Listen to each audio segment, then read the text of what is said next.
আজকের গল্প রহস্যময় মূর্তি ও তিন বন্ধু। ধরন রহস্য, রোমাঞ্চ, শিশু কিশোর, আবেগঘন। রচনা ও পাঠে সম্বিতা রায়। এক সময়ের কথা, শান্তিপুর নামের ছোট্ট একটি গ্রাম ছিল পশ্চিমবঙ্গের এক কোণে। সবুজ ধানক্ষেত, মাটির পথ আর গাছের ছায়ায় ঘেরা সেই গ্রামে ছিল শতবর্ষ প্রাচীন এক মন্দির, বল্লভেশ্বর মন্দির। সাদা পাথরের গায়ে সবুজ লতা ঝুলে থাকত, আর সন্ধ্যা হলেই শাঁখের ধ্বনি ভেসে আসতো মন্দির থেকে। এই মন্দির শুধু প্রার্থনার জায়গা ছিল না, ছিল গ্রামের প্রাণকেন্দ্র। মন্দিরের মূল আকর্ষণ ছিল এক কালো পাথরের বিশুদ্ধ নারায়ণ মূর্তি। অজস্র ফুল, প্রদীপ আর ভক্তির মাঝে প্রতিদিন সকালে উঠে মানুষ প্রণাম করত সেই দেবতাকে। গ্রামের বয়স্ক লোকেরা বলতো, এই মূর্তি আমাদের রক্ষা করেন, আমাদের সুখ দুঃখ জানেন। কিন্তু একদিন ভোরে ভেঙে গেল সেই বিশ্বাস। এক ছেলে হাঁপাতে হাঁপাতে এসে খবর দিল, মূর্তি চুরি হয়ে গেছে। পুরো গ্রামে যেন বোমা পড়ল। মন্দির চাতালে নীরবতা। পুরোহিত পাথরের মতো দাঁড়িয়ে। গ্রামের মানুষ থমথমে চোখে তাকিয়ে আছে ফাঁকা গর্ভগৃহের দিকে। কেউ কাঁদতে লাগলো, কেউ রেগে উঠল, কেউ ভয়ে বলল, এ তো অমঙ্গল, বড় সর্বনাশ। এই ঘটনার মধ্যে তিনটি কচিকাঁচা মুখ একে অপরের দিকে তাকালো, রুদ্র, মীনা আর অনি। ওরা তিনজন পড়ে ষষ্ঠ শ্রেণীতে। বন্ধু যেমন তেমনই দুর্দান্ত আর জিজ্ঞাসু মনের অধিকারী। রুদ্র ঠোঁটে ঠোঁট চেপে বলে, এটা কোনো সাধারণ চুরি না, কেউ খুব পরিকল্পনা করে এটা করেছে। পুলিশ আসার আগেই আমরা কিছু বের করার চেষ্টা করি। তারা তিনজন প্রথমে গেল মন্দিরে। চারপাশে পুলিশ আর লোকজন, কিন্তু তারা মনোযোগ দিয়ে খুঁজতে লাগলো কিছু অদ্ভুত চিহ্ন।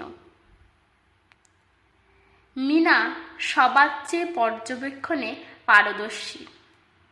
বলল, দেখো, পেছনের গেটটা খোলা, সাধারণত এটা সবসময় বন্ধই থাকে। পাথরের গেটের পাশে কিছু পায়ের ছাপ দেখা যাচ্ছিল, ভেজা কাদা থেকে শুকিয়ে যাওয়া দাগ। অনেক উৎসাহে বলে, চলো এই ছাপগুলো অনুসরণ করি, যত দূর যাচ্ছে দেখা যাক। পায়ের ছাপ নিয়ে তারা চলল ধান ক্ষেতের ভিতর দিয়ে। রৌদ্র ছায়া খেলছে পাথরে, মাটিতে, পাতায়। তাদের বুক ধুকপুক করছে, কিন্তু চোখে ছিল অদ্ভুত সাহস। কিছু দূর এগিয়ে তারা দেখতে পেল এক পুরনো পরিত্যক্ত কুঁড়ে ঘর। লতা পাতা ঢেকে রেখেছে চালা, জানলার কাঁচ ভাঙা, কিন্তু দরজার নিচ দিয়ে একটু আলো বেরোচ্ছে। রুদ্র ইশারায় থামতে বলল সবাইকে। তিনজন চুপচাপ জানলার কাছে গিয়ে উকি দিল। তারা যা দেখল তাতে রীতিমতো শিউরে উঠল। এক মাঝবয়সী লোক একটা ভারী কালো মূর্তি বস্তায় ঢোকাচ্ছে। তার পাশে রাখা একটি ব্যাগ, ভেতরে সম্ভবত টাকা পয়সা, হাতুড়ি, কিছু যন্ত্রপাতি। লোকটা নিজের মনে বলছে, কাল রাতটা বড় রিস্কি ছিল, কিন্তু এবার শহরে পৌঁছে গেলেই সব শেষ। কয়েক লক্ষ দাম তো হবেই এই মূর্তিটার। রুদ্র চাপা গলায় বলল, এটাই চোর, এখনই কিছু করতে হবে। তারা তিনজন সঙ্গে সঙ্গে আলাদা হয়ে কাজ শুরু করে। অনি ছুটে যায় গ্রামের দিকে, সোজা হেডমাস্টার মশাইয়ের কাছে। হেডমাস্টার অত্যন্ত সম্মানিত একজন ব্যক্তি। গ্রামের মানুষ তার কথা শোনে। মিনা মোবাইল বের করে জানলার ফাঁক দিয়ে ভিডিও রেকর্ড করতে থাকে, যেন কোনো প্রমাণ হারিয়ে না যায়।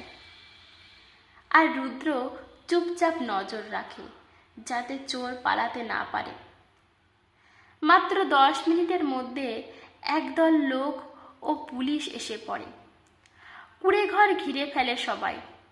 চোর বেরিয়ে আসতেই রুদ্র তাকে চিৎকার করে দেখিয়ে দেয়। গ্রামবাসীরা চোরকে ধরে ফেলে। পুলিশ তাকে গ্রেপ্তার করে। মূর্তি উদ্ধার হয়। সন্ধ্যা নামছে তখন। বল্লভেশ্বর মন্দির আবার আলোকিত। প্রদীপ, ধূপ, ফুল দিয়ে সাজানো হয়েছে গর্ভগৃহ। পুরোহিত চোখে জল নিয়ে নারায়ণ মূর্তিকে আবার সিংহাসনে বসালেন। গ্রাম জুড়ে উৎসবের ঢেউ। সবাই 3 বন্ধুকে ঘিরে প্রশংসার জোয়ারে ভাসছে। কারো চোখে বিস্ময়, কারো চোখে ভালোবাসা। পুরোহিত গলা কাঁপিয়ে বললেন, তোমরা শুধু একটা মূর্তি উদ্ধার করনি, পুরো গ্রামের হারিয়ে যাওয়া বিশ্বাস ফিরিয়ে এনেছো। তোমাদের সাহস, একতা আর সততা আমাদের গর্ব।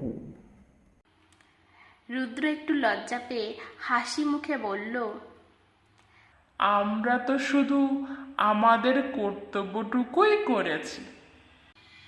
মিনা হেসে বলল, আর একটু কৌতূহল আর ভালোবাসা মিশিয়ে। অনি দুষ্টুমি করে বলল, আর একটু অ্যাডভেঞ্চার। সূর্য তখন পশ্চিমের আকাশে ঢলে পড়েছে, কিন্তু 3 বন্ধুর চোখে ছিল নতুন ভোরের আলো, ন্যায়, সাহস আর বন্ধুত্বের আলো। একটা ছোট্ট গ্রাম, 100 বছরের বিশ্বাস আর 3টে ছোট হৃদয়ের অসাধারণ সাহস। এটাই তো গল্পের আসল জাদু।